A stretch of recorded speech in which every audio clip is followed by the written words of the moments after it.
હજીરા નવચેતન અદાણી વિદ્યાલય જૂનાગામ દ્વારા તાપી પ્રાગટ્ય દિવસની અનોખી ઉજવણી કરવામાં આવી.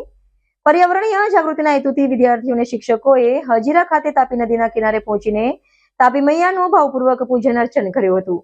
મુલાકાત પૂર્વે શિક્ષકોએ પ્રેઝન્ટેશન દ્વારા વિદ્યાર્થીઓને દક્ષિણ ગુજરાતની જીવાદોરી સમાન તાપી નદીના ભૌગોલિક મહત્વ, પ્રદૂષણના કારણો અને નદી સંરક્ષણ અંગે વિસ્તૃત સમજ આપી હતી.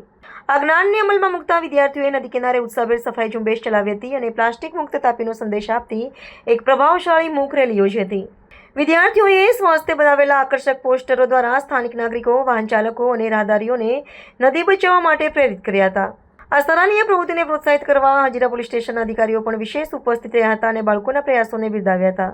કાર્યક્રમના અંતે સૌએ તાપી નદીને કચરા મુક્ત રાખવા, સિંગલ યુઝ પ્લાસ્ટિકનો ત્યાગ કરવા અને પર્યાવરણનું જતન કરવાના સામૂહિક શપથ લીધા હતા. આ પ્રેરણાદાયી અભિયાન દ્વારા અદાણી વિદ્યાલયે વિદ્યાર્થીઓ સાથે સમાજમાં પણ પર્યાવરણીય સંવેદનશીલતા જગાવવાનો સશક્ત પ્રયાસ કર્યો છે. હર્ષદ મહાયવંશીનો રિપોર્ટ, આઝાદ ન્યૂઝ.